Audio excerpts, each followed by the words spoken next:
موجودہ حالات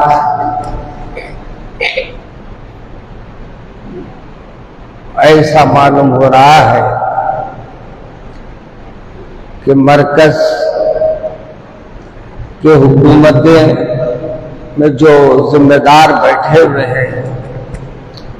وہ یہ طے کر کے رکھ لیا ہے نہ خود چین سے رہیں گے نہ کسی کو چین سے رہنے دیں گے۔ یہی وجہ ہے کہ کچھ نہ کچھ ہمارے صبر کا وہ امتحان لیتے رہتے ہیں اور یہ دیکھتے ہیں کہ صبر کر کے یہ لوگ یہاں بھی خاموش ہو جائیں گے۔ یہاں ہم صبر کی ایک حد ہے ہماری۔ شیر سو رہا ہے تو بار بار کنکر مت مارو۔ اگر شیر جاگ جائے گا تو پھر آپ کا رہنا بھی آپ کے لیے دشوار ہو جائے گا۔ آپ جو حکومت کر رہے ہیں اور اپنے انداز سے جن فیصلوں کو آپ اپنی مرضی کے مطابق کروا رہے ہیں یہ دور زیادہ چلنے والا نہیں ہے۔ موجودہ حالات میں ہم یقیناً صبر کر رہے ہیں اور ہمارے صبر کے امتحان مزید ہم شاید آگے نہیں دے پائیں گے۔ اس لیے ہمارے ذمہ داران سے گزارش ہے جو یہاں میری تقریر نوٹ بھی کر لیتے ہیں ان کو بھی میں یہ کہہ رہا ہوں کہ میاں اب تک ہمارے پہ بہت سے حادثے ہو رہے ہیں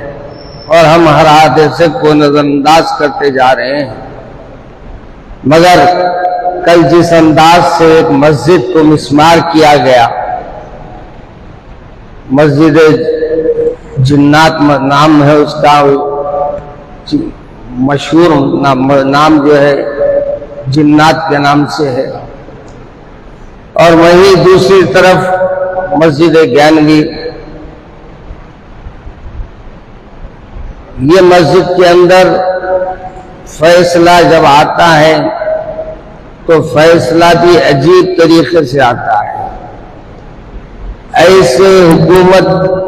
لوگوں کو تقرر کرتی ہے ایسے فیصلے دینے پر جس کا ریٹائرمنٹ رہتا ہے یا اس کی کوئی سماعت کرنے والا دوسرا نہیں رہتا۔ چنانچہ کل ایک ایسا ہمارے پہ ضرب لگایا گیا جو ہمارے کو جھنجھوڑ کے رکھ دیا کہ نہ صرف مسجد کے تہہ خانے میں جبکہ 1 ہفتے کا وقت دیا گیا تھا، لیکن شر پسندوں نے اپنے عمل کو اسی رات کو پورا کر لیا جس رات کو جس دن میں فیصلہ ہوا تھا، اور غیر واقعی مسجد میں انہوں نے نہ صرف مورتی کو رکھ دیا بلکہ انہوں نے وہاں پوجا کا آغاز بھی کر دیا۔ اور یہ حالات اس قدر بڑے ہیں کہ وقت آئے گا کہ کوئی شہر کوئی مقام نفرتوں سے بھرا نہیں رہے گا، ہر جگہ نفرتیں نظر آئے گی، ہر جگہ دوسرے کے لیے دلوں میں کینے بغض کپٹ ہر چیز رہے گی، اور یہ چاہتے ہیں کہ مسلمانوں کو اور غیر مسلم بھائیوں کو انتشار میں رکھے۔ ڈیوائڈ اینڈ رول کی پالیسی کو انہوں نے اپنایا ہوا ہے کہ پھوٹ ڈالو اور حکومت کرو، لیکن اللہ کے یہاں دیر ہے، اندھیر نہیں ہے۔ تم یہ سمجھ رہے ہیں کہ ہمارے کو تم نفرتوں میں ڈال کر مسلمانوں کو ہندو مسلم کو لڑا کر مسجد مندر کے باتوں میں لگا کر تم اپنی حکومت کو قائم رکھیں گے۔ یقین مانو اللہ تبارک و تعالی مسلمانوں کی وہ دعاؤں میں اثر رکھا ہے، چاہے وہ کتنا ہی گناہ گار رہے پھر بھی اگر اپنے رب کو پکارتا ہے اپنے رب کو آواز دیتا ہے اور یہ کہتا ہے کہ اے رب میری سن لے، میرا پروردگار اس گناہگار کی بھی سنتا ہے، اس گناہگار کی بھی دعاؤں کو اللہ سنتا ہے۔ تم یہ سمجھ رہے ہیں کہ ہمارا کوئی نہیں ہے، یقیناً دنیا میں ہمارا کوئی نہیں ہے، یقین مانتے ہیں ہم کہ ہمارا کوئی پرسان حال نہیں ہے، لیکن ایک ہے جو کبھی بھی کسی بندے کو پکارنے کا وقت آتا ہے، وہ پکارتا ہے تو اللہ اس کی آواز میں لبیک ضرور کہتا ہے۔ اس لیے ہمارے بزرگوں نے قرآن پاک کی آیت پڑھی وَلَا تَهِنُوا وَلَا تَحْزَنُوا وَأَنْتُمُ الْأَعْلَوْنَ إِن كُنتُم مُّؤْمِنِينَ۔ نہ گھبرانے کی ضرورت ہے، نہ پریشانی کی ضرورت ہے، ہم کو یہ چیزیں نہیں آتی۔ ہاں دل غمگین ضرور ہوتا ہے، کیونکہ ہمارے اللہ کے گھر سے یہ بغاوت کر رہے ہیں، یہ ہمارے اللہ کے گھروں کو ڈھانے کی کوششیں کر رہے ہیں، یہ ہمارے مولا کے گھروں کو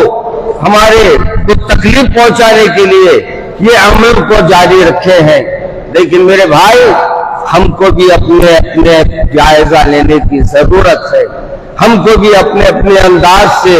اپنے دلوں کے اندر جھانک کر دیکھنے کی ضرورت ہے کہ کیا وجہ ہے کہ آج یہ لوگ کی ہمتیں اتنی بڑھ رہی ہے، کیا وجہ ہے کہ آج یہ لوگ مسلمانوں کو زد پہنچانے کے لیے ہر وہ عمل کر رہے ہیں وہ اللہ کو بھی پسند نہیں ہے، اللہ کے رسول کو بھی پسند نہیں ہے، اور وہ کلمہ گو جو لا الہ الا اللہ محمد رسول اللہ کہتا ہے اس کو بھی یہ کبھی پسند نہیں ہے کہ نہ وہ کسی کو تکلیف دے اور نہ کسی کی تکلیف کو سہے۔ مگر افسوس آج ہمارے شادیاں، آج ہمارے خواہشات، آج ہمارے اللہ تللے جتنے چلنا ہے وہ تمام چل رہے ہیں۔ ان کو نہ مسجد گرنے سے ڈر ہے، نہ مسجد گرنے سے ان کو کوئی فرق پڑا ہے، نہ ان کو کوئی مصیبت آنے سے ان کو فرق پڑا ہے۔ اس لیے اللہ کے رسول صلی اللہ علیہ وسلم سے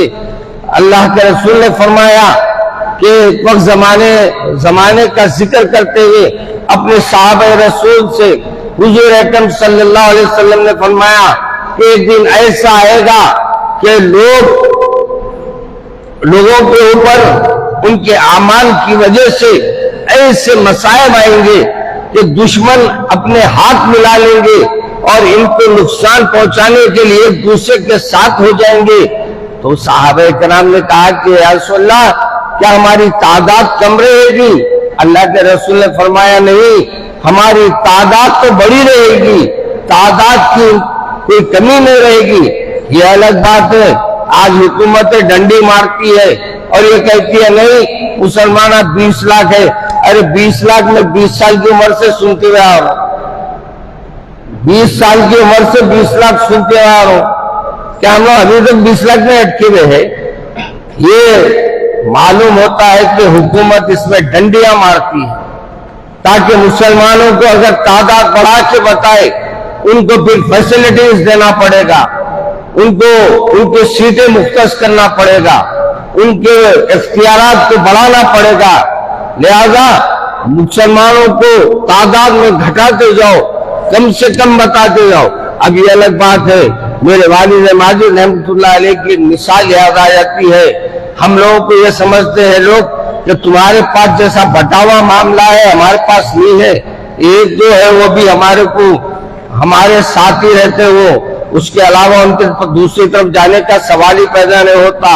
جیسا فرماتے ہیں ہمارے والد ماجد فرماتے ہیں میاں ہم لوگوں کو دیکھنا ہے تو مثال حضرت رحمت اللہ علیہ دیا کرتے تھے، فرماتے تھے میاں ہم لوگ سنترے کے مانند ہیں، باہر سے ہم کیا کہتے ہیں اس کو خربوزے کے مانند ہے، اور دوسرے جو ہے غیر مسلم احباب ہے وہ سنترے کے مانند ہے۔ فرمایا کیا مانے مولانا؟ تو حضرت فرماتے تھے میاں خربوزہ باہر سے الگ الگ شاخیں نظر آتی ہے مگر کاٹا جاتا ہے تو پورا ایک نکلتا ہے، مسلمان اسی طریقے سے تقسیم ضرور ہے مگر بیچ میں سے کاٹیں گے تو سب یہی کہنے والے نکلیں گے لا الہ الا اللہ محمد رسول اللہ۔ اور دوسروں کی مثال دیتے ہوئے میرے والد ماجد فرماتے تھے، دوسروں کی مثال ایسی ہے کہ باہر سے تو ایک دکھتے ہیں سنترے کے مانند، لیکن جب سنترا چھلتے ہیں تو ہر شاخ الگ الگ جا کے گرتی ہے، کوئی ایک سے دوسرے سے تعلق نہیں رہتا۔ میرے عزیز دوستو، آپ اور ہم یہ طے کر لیں، یاد رکھیے میرے سرکار نے صحابہ سے کہا تو صحابہ کرام نے کہا کہ رسول اللہ تعداد کم رہے گی، کہا تعداد کم نہیں رہے گی، مگر تعداد کے ساتھ ساتھ یہ غافل اللہ سے ہو جائیں گے، دنیا کی طلب ان میں آ جائے گی، دنیا کی خواہشات ان میں آ جائے گی، نفسا نفسی کا معاملہ ہو جائے گا، ہر کوئی یہ چاہے گا کہ میرا نام ہو، میرے پہچان ہو، مجھے بڑا کہا جائے، مجھے اچھے کاروبار اللہ دے، میرے کاروبار میں ایسی وسعت ہو کہ لوگ میرے کاروبار کی گیت گانے لگے۔ مگر میرے سرکار نے فرمایا یہ سب ہونے کے باوجود ان کا ایسے ہی حشر ہوگا جیسے تیز پانی میں، جیسے بڑی سے بڑی چیز بھی آسانی کے ساتھ بہہ جاتی ہے، اسی انداز سے ہم لوگوں کی وزن ختم ہو جائے گا، اور پانی سے جیسا بہتے ہوئے بڑے بڑے چیزوں کو دیکھتے ہیں ویسے ہی ہمارا معاملہ ہو جائے گا۔ میرے عزیز، میرے رسول صلی اللہ علیہ وسلم نے ہم کو وہ سب کچھ بتا دیا جو آج ہمارے کو عمل کی ضرورت ہے۔ آج شام میں انشاءاللہ جبیل پورہ کمان کے پاس ایک ہمارا جلسہ معراج و حالت حاضرہ کے عنوان پر منعقد کیا جا رہا ہے، اور انشاءاللہ اس میں معراج کے ساتھ ساتھ آپ کو یہ بتاؤں گا کہ موجودہ حالات میں جو ہمارے نوجوان گمراہ ہو رہے ہیں اس کی وجہ کیا ہے، اور نوجوانوں کی گمراہی کو لے کر ہماری خاموشی نوجوانوں کی کیسی ہمت افزائی کر رہی ہے۔ میرے عزیز دوستو، آج شام میں جبیل پورہ کمان کے پاس ہمارے نوجوانوں نے جلسہ رکھا ہے، انشاءاللہ اس میں شرکت کروں گا، وہاں بھی تشریف لائیے۔ پھر دونوں معراج کے سلسلے میں جلسے منعقد ہونے والے ہیں، وہاں بھی آئیے۔ ایک بات آخری میں عرض کرتے ہوئے اپنی بات ختم کرتا ہوں، بعض لوگ یہ دنوں میں ایسے عمل کرتے ہیں جس کا نام لے کر کرتے ہیں، نہ ان کی پیدائش ہے نہ ان کی وفات۔ پیدائش ان کی ربیع الاول میں ہے، حضرت امام جعفر صادق کی پیدائش کی تاریخ اکثر 90% کتابوں میں ربیع الاول ہے، اور آپ کی وفات کی تاریخ شوال میں لکھی گئی ہے۔ نہ آپ کی وفات ہے نہ آپ کی پیدائش ہے، مگر کچھ لوگ اس دن کا نام لے کر جو کچھ عمل کرتے ہیں وہ ہمارے اور آپ کے صحابی رسول ام حبیبہ کے بھائی رسول اکرم صلی اللہ علیہ وسلم کے اور ابو سفیان کے بیٹے جو رسول اکرم صلی اللہ علیہ وسلم کے صحابی رسول تھے، یعنی حضرت معاویہ رضی اللہ تعالیٰ عنہ کا شہادت کا دن ہے، اور ان کی وصال کا دن ہے۔ لوگ نام بدل کر عمل کرتے ہیں، مگر یہ بھول جاتے ہیں کہ ہمارے بزرگوں کا دن اگر ہم کچھ کریں گے تو کل سرکار کے سامنے سوال ہوگا کہ تم میرے صحابی کی شان میں گستاخی کیا، اور اس کی وفات کے دن تم نے جو عمل کیا وہ مجھے پسند نہیں، تو بتاؤ اس وقت کس کے پاس جائیں گے، بتاؤ کس سے مدد طلب کریں گے۔ اس لیے تاریخ اسلام سے واقف ہوئیے، اور خصوصاً صحابہ کے بارے میں اپنی لب کشائی مت کیجیے، صحابہ کی شان میں گستاخیاں مت کیجیے۔ وہ جانے اللہ جانے، وہ جانے میرے رسول جانے، شاید میرے رسول معاف کر دے، شاید میرے رسول کے نواسے معاف کر دے، وہ تو معاف کر دیں گے، وہ ہم کو معاف کرنے کے بارے میں کہیں گے کہ تم معافی مانگو تو کہاں ہمارے پاس سوال رہے گا۔ اس لیے میرے عزیز دوستو، جو بات حق ہے وہ بتا دیتا ہوں، باقی آپ کی مرضی، اللہ مجھے اور آپ کو عمل کرنے کی توفیق عطا فرمائے۔ آج ہمارے دارالعلوم حیدرآباد کے ذمہ دار آئے ہیں، انشاءاللہ دعا ہوگی نماز کے بعد۔ مولانا ابو القاسم صاحب دارالعلوم دیوبند کے معتمم صاحب نے دعا کی درخواست کی ہے، تو انشاءاللہ دعا کے بعد آپ کو یہ دارالعلوم حیدرآباد کا اعلان بھی کروں گا، اور یہاں ہمارے بیٹھتے ہیں محترم ہاشم بھائی جو ماشاءاللہ آپریشن کے بعد گھر کو بھی آ گئے ہیں، صحت مند ہے. آپ حضرات سے بھی دعا کرنے کی درخواست کیے ہیں اور آپ کا شکریہ بھی ادا کیے ہیں کہ جو آپ نے آمین کہا تھا، آپ کے آمین کی وجہ سے شکریہ آیا. دیکھو یہاں بندے شکریہ ادا کر دے رہے ہیں، تم آمین بولو تو پروردگار کیا تمہاری باتوں کو نظر انداز کر دے گا؟ ہرگز نہیں. اللہ مجھے اور آپ کو عمل کی توفیق